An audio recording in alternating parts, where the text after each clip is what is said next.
या देवी सर्वभूतेषु माँ चंद्रघंटारूपेण संस्थिता नमस्तस्यै नमस्तस्यै नमस्तस्यै नमो नमः।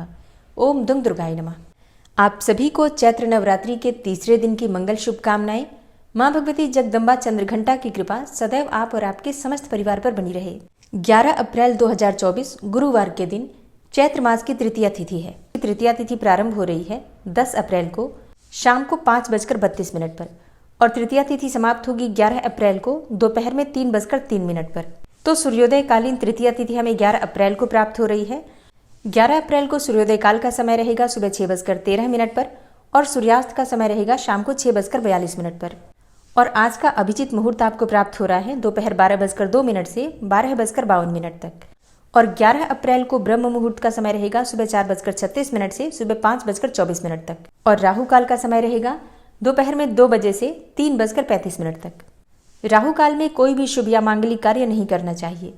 और एक बहुत ही शुभ मुहूर्त आज के दिन हमें प्राप्त हो रहा है सर्वार्थ सिद्धि योग का, लेकिन बहुत थोड़े समय के लिए है। सुबह 3:05 से सुबह 6:13 तक, यानी कि जो सूर्योदय से पहले तक का समय है ब्रह्म मुहूर्त में, वो सर्वार्थ सिद्धि योग का समय है। सर्वार्थ सिद्धि योग जैसा कि नाम से ही पता चलता है, इस समय में आप कोई भी शुभ कार्य करते हैं तो उसमें आपको सिद्धि मिलती है। तो अगर आप ब्रह्म मुहूर्त में उठकर स्नान करते हैं, मंत्रों का जप करते हैं, तो इसका लाभ आपको कई गुना होकर प्राप्त होगा। और अब जानते हैं माता चंद्रघंटा की पूजा विधि के बारे में, लेकिन उससे पहले एक जानकारी देना चाहती हूँ आपको। इस चैनल पर हर रोज दुर्गा सप्तशती की वीडियो अपलोड होती है, आप लोग जरूर सुना कीजिए। इसके अलावा चैत्र मास की कथा, जिसमें कि पद्म पुराण की कथा सुनाई जा रही है, ये प्रतिदिन सुबह अपलोड हो जाती है वीडियो, आप लोग जरूर सुना कीजिए। माँ चंद्रघंटा की पूजा करने से साधकों को लंबी आयु का वरदान प्राप्त होता है, आरोग्य की प्राप्ति होती है, सुखी और संपन्न होने का वरदान प्राप्त होता है। माँ चंद्रघंटा की आराधना करने से साधक के समस्त पाप और बाधाएं नष्ट हो जाती हैं। इनकी आराधना से प्राप्त होने वाला एक बहुत ही बड़ा सद्गुण ये भी है कि साधक में वीरता और निर्भयता के साथ ही सौम्यता और विनम्रता का भी विकास होता है। उसके मुख, नेत्र तथा संपूर्ण काया में कांति की वृद्धि होती है। और इसके साथ ही माँ चंद्रघंटा की पूजा करने से वाणी भी प्रभावित होती है। ऐसा कहा जाता है कि माँ चंद्रघंटा की पूजा करने से स्वर में दिव्य अलौकिक माधुर्य का समावेश हो जाता है। तो जिन लोगों को क्रोध बहुत आता है या फिर वाणी में मधुरता चाहते हैं, अपने व्यक्तित्व में आकर्षण चाहते हैं, उन्हें विशेष रूप से माँ दुर्गा के तीसरे स्वरूप माँ चंद्रघंटा की पूजा जरूर करनी चाहिए। और अब जानते हैं कि माँ की पूजा विधि क्या है। देखिए, पूजा की विधि बिल्कुल वही होती है। सुबह आपको जल्दी उठना है, नित्य कर्मों से निवृत्त होकर भगवान सूर्यदेव को जल दीजिए। फिर अपने घर के मंदिर में या फिर जहाँ पर भी आपने माँ की चौकी लगाई है वहाँ पर आ जाइए। सभी देवी देवताओं को अपने दोनों हाथ जोड़कर प्रणाम कीजिए। इसके बाद एक शुद्ध आसन डालकर चौकी के पास आपको बैठना है। फिर जल से शुद्धिकरण कर लीजिए, अपने ऊपर जल छिड़क लीजिए। जो भी पूजा की सामग्री है, पूजा की सामग्रियों पर जल छिड़क लीजिए। चौकी के आसपास शुद्ध जल का छिड़काव कीजिए, या फिर आप चाहें तो गंगा जल का भी छिड़काव कर सकते हैं। शुद्धिकरण करने के बाद अपने सामने शुद्ध घी का एक दीपक प्रज्वलित कीजिए। दीपक प्रज्वलित करने के बाद आपकी पूजा प्रारंभ हो जाती है। सबसे पहले भगवान गणेश का पूजन करना है। पंचोपचार विधि से धूप, दीप, अक्षत, पुष्प और भोग थोड़ा सा लगा दीजिए। और फिर इसी प्रकार से कलश देवता का पूजन करना है। अगर आपने नवग्रह मंडल स्थापित किया है चौकी पर, तो उनकी भी पूजा इसी प्रकार से पंचोपचार विधि से की जाएगी। और इसके साथ ही अगर आप षोडश मातृका भी चौकी पर बनाकर पूजा कर रहे हैं, तो उनकी भी पंचोपचार विधि से आपको पूजा करना है। और अगर आपने ज्वारे बो रखे हैं, तो जवारों पर भी आपको अक्षत, पुष्प, धूप, दीप इत्यादि अर्पित कर देना है। तो बस पंचोपचार विधि से सभी देवी देवताओं को आप धूप दीप दिखाकर पूजन कर लीजिए। इसके बाद माँ भगवती दुर्गा की पूजा प्रारंभ होगी। तो जैसे आज नवरात्रि का तीसरा दिन है, मतलब माँ चंद्रघंटा की पूजा हमें करनी है, तो सबसे पहले माँ चंद्रघंटा का ध्यान करना है। अब अगर आपके पास माँ चंद्रघंटा की मूर्ति या फिर फोटो है तो आप उनकी पूजा कर सकते हैं। अगर ऐसा नहीं है तो माँ दुर्गा की जो प्रतिमा या फोटो या मूर्ति हम अपने घर में स्थापित करते हैं, उन्हीं का स्वरूप सभी देवियाँ हैं, उन्हीं में हम सबका ध्यान करते हैं।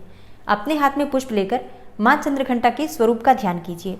माँ चंद्रघंटा का स्वरूप क्या है जिसका आपको पूजा के समय ध्यान करना है? देखिए, देवी चंद्रघंटा का स्वरूप परम शांतिदायक और कल्याणकारी है।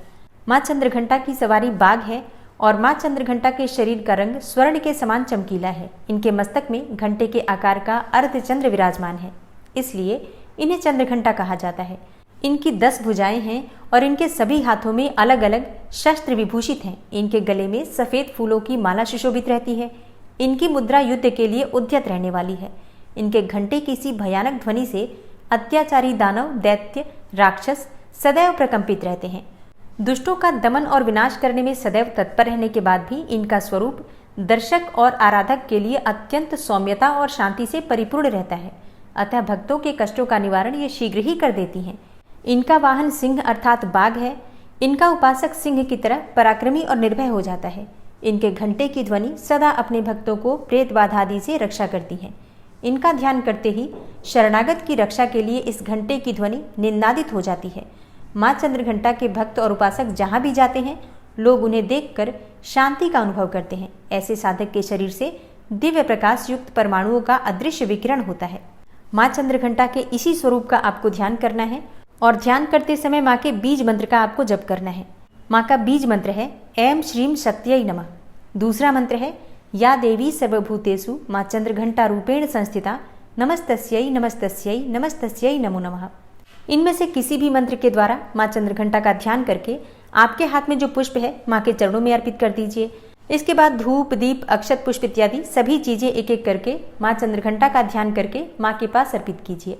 माँ चंद्रघंटा का प्रिय पुष्प है कमल का पुष्प और पीले गुलाब का पुष्प, शंख पुष्पी का पुष्प और सबसे ज्यादा प्रिय है माँ को चमेली का पुष्प। आज के दिन माँ को अगर चमेली के पुष्पों की माला अर्पित की जाती है तो हर प्रकार की कामना आपकी पूर्ण हो जाती है।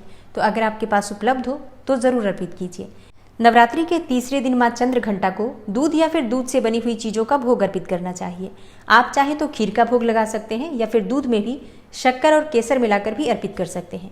और इसके अलावा जो भी ऋतु फल आपके पास उपलब्ध हो, चाहे केले का फल या फिर कोई भी फल, तो माँ को अवश्य अर्पित कीजिए।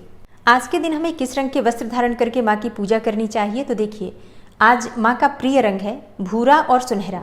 तो जो भी सामग्री आपके पास उपलब्ध है उससे विधि विधान से माँ दुर्गा के तीसरे स्वरूप का ध्यान करके माँ चंद्रघंटा का ध्यान करके पूजा कीजिए। और पूजा करते समय माँ चंद्रघंटा के मंत्र का अपनी इच्छा के अनुसार 11 बार 21 बार जप कर सकते हैं। इसके बाद जो भी आप पाठ करना चाहते हैं, दुर्गा सप्तशती का या फिर कोई नवार्ण मंत्र का जप करते हैं या फिर कोई भी मंत्र जप कर रहे हैं तो बिल्कुल कर सकते हैं। अब जैसे कि आपकी पूजा पूर्ण हो जाएगी तो आपको आरती करना है कपूर और लौंग जलाकर, और इसके बाद क्षमा प्रार्थना करना है। और हाँ, माँ चंद्रघंटा की कथा भी जरूर सुननी चाहिए। जब आप सुबह या फिर शाम को पूजा करते हैं तो किसी भी समय, चाहे तो दोनों समय या फिर किसी भी एक समय, माँ चंद्रघंटा की कथा भी अवश्य सुननी चाहिए। और सुबह की पूजा पूर्ण कर लीजिए जिस भी प्रकार से आपके पास समय हो। अगर आपके पास सुबह बहुत ज़्यादा समय ना हो तो बाकी की पूजा आप शाम के समय भी कर सकते हैं। कोई भी मंत्र अगर आप जपना चाहते हैं, सुबह समय ना हो तो आप शाम के समय भी जप सकते हैं। शाम के समय फिर से माँ को भोग अर्पित किया जाता है और माँ की आरती की जाती है। और एक और चीज़, आज माँ चंद्रघंटा की पूजा की जाती है तो विशेष रूप से घंटी अवश्य बजानी चाहिए। सुबह की पूजा में भी और शाम की पूजा में भी जब आप आरती करते हैं तो घंटी अवश्य बजाइए। शास्त्रों के अनुसार माँ चंद्रघंटा की पूजा में जब हम घंटी बजाते हैं तो सभी प्रकार की नकारात्मक ऊर्जा नष्ट हो जाती है।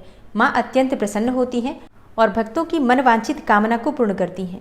तो सुबह और शाम की पूजा में घंटी वैसे भी प्रतिदिन बजाइए, लेकिन आज तो विशेष रूप से बजाना चाहिए। तो ये है आज की वीडियो। उम्मीद करती हूँ आपके लिए उपयोगी होगी। अच्छी लगी हो वीडियो तो लाइक कीजिए, ज़्यादा से ज़्यादा शेयर कीजिए। और चैनल पर पहली बार आए हैं, अगर अभी तक आपने चैनल को सब्सक्राइब नहीं किया है तो आज की वीडियो अगर आपको अच्छी लगे तो चैनल को सब्सक्राइब करके बेल आइकन को ज़रूर प्रेस कर लीजिए। इससे ये होगा कि इस चैनल पर जो भी नई वीडियो अपलोड होंगी उनकी नोटिफिकेशन आपको सही समय पर प्राप्त होगी। मिलती हूँ मैं आपसे अगली वीडियो में, तब तक के लिए नमस्कार।